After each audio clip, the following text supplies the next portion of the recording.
네, 김법선입니다. 이제 날이 점점 더워 오고 있죠, 그죠? 이럴수록 뭔가에 집중을 정확하게 하셔서 힘차게 달려가셔야 됩니다.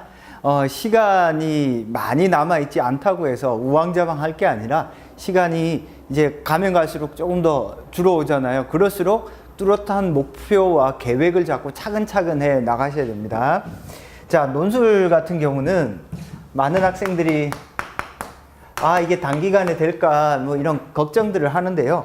논술 공부가 가장 크게 안 되는 이유는 제가 볼 때는 심리적인 문제가 더 큽니다. 걱정만 하는 거죠. 될까? 그래서 논술 공부에서 가장 중요한 건 성실성입니다. 남은 기간 심리적인 어떤 자신감을 충분히 가지고 성실하게 꾸준히 하나하나 해 나간다면 충분히 극복할 수 있으니까 여러분들의 성실성, 요게 논술 공부를 논술에 합격하는 길이다라고 생각하면 됩니다. 자, 학원에 꼬박꼬박 온다고 그러면 성실한 거냐? 그건 또 아닐 수 있어요. 왜 그렇죠? 학원에 와서 자면 안 되잖아. 그죠? 집중력. 여기서 성실성이라고 하는 것은 집중해서 내가 글 쓸 때 정말 내가 이 글은 진짜 이렇게밖에 못 쓸 거야. 최선을 다해서 집중력 있게 쓰는 게 좋습니다. 그래서 글을 학생들이 이렇게 실력이 팍팍 안 느는 학생들의 특징들이 요게 조금 부족해요. 요게 집중력이 조금 약합니다. 그러니까 가급적이면 남은 기간 동안에 내가 집중하면 충분히 내가 원하던 목표를 달성할 수 있다라는 생각을 가지고 조금 꼼꼼히 달려주시기 바랍니다. 자, 그 다음에 논술 공부를 하는 데 있어서 우리가 기간이 길면 길수록 어떤 초보 티를 벗어나야 되잖아요. 그죠? 초보들이 가장 많이 저지르는 실수, 제가 수업 시간에도 누누이 이야기하지만 많이 저지르는 실수들이 어떤 거죠? 차고 논제랑 제시문에 대한 뭐죠? 오독이죠. 오독이거나 뭔가 잘못 읽는 거 의외로 많습니다. 지난 시간에 뭐 경희대 문제 같은 경우에도 공간과 관련해서 어떤 바를 기반으로 해서 다라마에 나타나는 차이를 논술하라고 그랬는데 바와 라의 차이를 쓰는 경우도 있었고요. 학생들이 비교를 요약했는데 그냥 비교가 아니라 요약을 씁니다.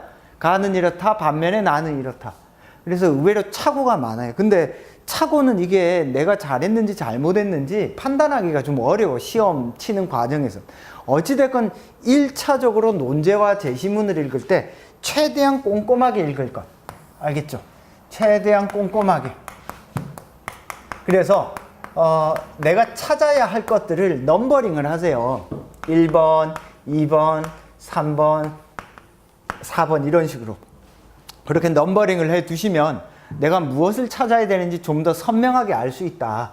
자, 그 다음에 누락. 누락은 제가 뭐라고 했죠? 누락은 빼먹는 거. 1, 2, 3, 4, 5, 6, 7, 8까지 답을 해야 되는데 5번, 3번은 빠져 있어요.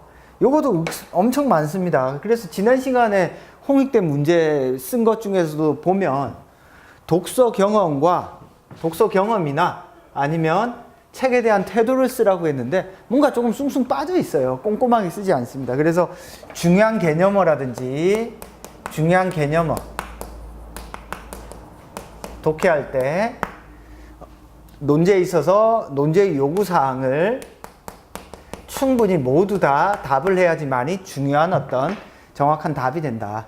자, 중복은 특히 글 쓸 때 나타납니다. 중복은요, 여러분들 글 쓸 때 보면 반복되는 게 있어요. 반복. 했던 말 또 하고 했던 말 또 하고 의외로 많습니다. 복사, 제시문을 그대로 베껴 쓰는 거.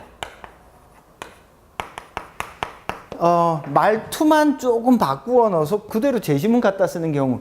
그래서 복사가 의외로 많은 경우가 뭐냐면 제시문은 그냥 묘사를 하고 있어요. 묘사. 그러니까 제시문을 묘사한 것은 뭐가 문제가 되죠? 이렇게 하면 안 됩니다. 자, 여러분의 사고력이 드러나지 않습니다. 자, 결과적으로 보면 왜 이런 것들을 대학에서 요구하는지를 생각해 보세요. 물었는데 답이 없어. 얘가 생각이 있는 애야, 없는 애야. 물었는데 어때요? 물었는데 잘못 이해했어. 물었는데 답이 없어요. 물었는데 했던 말을 자꾸 또 해요. 제시문 그냥 옮겨놔요. 자, 이건 공통적으로 어떤 거죠? 이 학생이 이해력이 떨어진다고 봐요. 즉 1, 2, 3, 4번에 대한 어떤 요구 조건을 꼼꼼히 지키지 못하면 채점자 입장에서 여러분들의 이해력, 얘가 뭔가 논제, 제시문, 그리고 이런 이해력이 전반적으로 떨어지는 애구나의 전형적인 어떤 요구 조건이다라고 보면 되겠습니다. 그래서 글을 읽건 책을 읽건 간에 논술 문제를 풀건 간에 꼼꼼하셔야 됩니다. 자, 그래서 가급적이면 넘버링을 좀 정확히 조금 하시고요. 빠진 게 없는지 확인한 다음에 글을 쓸 때 중복하지 말고 복사하지 않은 상태에서 쓰자. 그래서 지난 시간에 쓴 글들도 보면 의외로 지난 시간에 홍익 때 문제 썼잖아요. 자, 문제를 한번 구조 한번 시켜봅시다. 가에서 문자 문화의 특성을 찾아 요약하고 어때요? 독서 경험이나 책에 대한 태도를 분석하여 논술하라. 요약하고 분석해서 논술하라. 요약하는 거 한 덩어리, 분석하는 거 한 덩어리, 그죠? 이런 형태로 글을 쓰시고 어때요? 구조화 시켜보면 나다라에 나타난 독서 경험이라든지 아니면 책에 대한 태도를 어떻게 해야 돼요? 시험을 보는 내가 무엇을 근거로 해서요? 가를 근거로 해서 어떻게 해야 되죠? 분석해서 논술을 하셔야 됩니다. 그러면 글을 딱 쓰는 과정에서 나다라에는 어떤 독서 경험, 어떤 책에 대한 태도가 나왔는지 정말 꼼꼼하게 이야기를 해야죠. 가에서 문자 문화의 특성과 관련해서 하라 그랬잖아. 문자 문화의 특성. 그럼 가에서 나타난 문자 문화의 특성이 어떤 건지를 학생이 정확하게 꼼꼼하게 착오 없이 누락 없이 다 썼는지 안 썼는지를 보겠다라는 거예요. 자, 이런 형태의 문제가 최근에 정말 급증하고 있습니다. 이런 형태의 문제가 어떤 대학에서 나오죠? 홍대에서도 나오지만 경희대에서도 나오고, 경희대, 그죠? 중앙대. 즉 어떤 특정한 개념을 중심으로 나다라를 어떻게 분석하라, 논술하라. 자, 2016년도 문제에 이런 것들이 많이 나왔어요. 그리고 작년도부터 이렇게 세 가지 제시문을 하나의 어떤 이론이 담겨 있는 텍스트로 분석하는 어떤 문제들을 많이 냈었거든요. 자, 그 다음에 또 한번 봅시다. 이 2016년도 연대 문제입니다. 작년도 연세대 문제인데요. 보면은 라를 바탕으로 가나다의 논지를 평가하라. 자, 구조화 시키면요. 가나다에 있는 어떤 논지가 있어요. 논지. 무엇에 대한 논지. 주제가 지금 안 잡혀 있죠. 주제를 잡아야 되겠네. 무엇을 바탕으로, 라를 바탕으로 평가하십니다. 그죠? 누가? 시험을 보는 내가. 자, 이런 형태의 문제잖아요. 그죠? 그러면 1차적으로 내가 가나다의 논지를 정확히 찾았는지 찾아야죠. 그죠? 그 다음에 라를 바탕으로 하라고 그랬으니까 라를 명확하게 개념화를 했는지. 자, 가장 큰 차이가 있습니다. 홍익대 문제와 연대 문제의 차이는 뭐죠? 여기에는 논지 안에 개념어가 있어요, 없어요? 개념어가 없죠. 여기에는 논지 안에 개념어가 들어있습니다. 독서 경험이나 책에 대한 태도, 그죠? 그리고 문자 문화의 특성이라는 중요한 주제들이 담겨 있죠. 결국에는 가에서 말하고자 하는 것은 텍스트를 읽어 나가는 과정에서, 텍스트, 독서, 책을 읽어 나가는 과정에서 이것이 가져다 주는 어떤 효과, 효용, 이런 것들이 정확히 뭔지를 쓰는 게 중요한 어떤 주제죠, 주제. 그죠? 여기에서는 논제를 읽어서 주제를 파악할 수 없잖아. 그러면 개념어가 없을 때 어떻게 하라 그랬어요? 주제가 안 잡힐 때는 만들 것.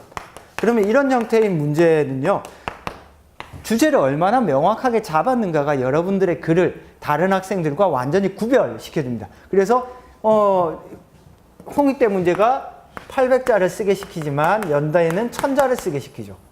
그죠? 하나의 주제를 중심으로 처음부터 끝까지 일관되게 딱 썼다. 주제를 딱 잡아서 이 주제와 관련해서 가나다가 어떻게 다르고 이 주제와 관련해서 라를 바탕으로 쓸 때 어떻게 평가될 수 있는지가 분명하게 드러난다면 좋은 글이다. 그래서 텍스트를 읽고 글을 쓴다라고 하는 건 결국에는 얼마나 명확하게 주제를 딱 잡아서 그 주제 중심으로 내 글을 일관성 있게 처음부터 끝까지 재구성하는가. 마찬가지입니다. 이 문제도. 왜 문자 문화와 독서 경험, 책에 대한 태도를 물을까? 어떤 문제가 되는 상황이 있기 때문이죠. 그럼 문제 상황, 핵심되는 주제, 이걸 정확히 잡아야죠. 홍익 때는 주제가 뭐였어요? 도대체 책을 읽는다는 것이 우리에게 어떤 효용을 가져다 주는지, 그죠? 그걸 정확하게 학생들이 구별해 주길 요구하는 문제라는 거죠. 그래서 이렇게 논술 문제를 쭉 읽고 나면 반드시 여러분들이 제일 머릿속에 콕 집어 두셔야 될 게 뭐예요? 콕 집어 두셔야 될 게 주제입니다. 주제. 내가 쓰는 나 이 주제를 가급적이면 문장으로 한번 만들어 보세요. 이 문장으로 만들 거. 이 주제를 문장으로 만들면 훨씬 더 좋은 글을 쓸 수 있습니다. 예를 들어서 홍익 때 문제 같은 경우에는 독서가 인간에게 어떤 효용을 가져다 주는가에 관해서 나다라가 어떻게 다른 독서 경험과 어떻게 다른 어떤 태도를 보여준다. 어때요? 핵심되는 주제를 문장으로 딱 만들어 놓고 글을 쓰면요. 이 문제도 마찬가지입니다. 가나다의 논지를 평가라 그랬잖아요. 가나다에서 보여주는 어떤 주제를 정확하게 잡고 생각을 해보시면 글이 조금 더 선명해질 거다. 무슨 뜻인지 알겠죠? 그래서 홍익대 문제가 됐건 경희대 문제가 됐건 최근에 어떤 문제 유형이나 패턴들이 상당히 유사합니다. 그래서 전체적으로 대학들이 평가하는 어떤 요소들이 이 학생이 글을 얼마나 하나의 주제를 가지고 일관되게 쓸 수 있는가. 그래서 논제에 답하는 것, 즉 착오, 누락, 중복 없이 논제를 정확하게 읽고 나면요. 반드시 생각하셔야 돼요. 5분에서 10분 정도. 이 문제의 전체 주제가 뭘까? 전체 주제를 명확히 잡는다라는 생각으로 글을 쓰시기 바랍니다. 자, 오늘 복습 강의는 여기서 마치도록 하겠습니다. 감사합니다.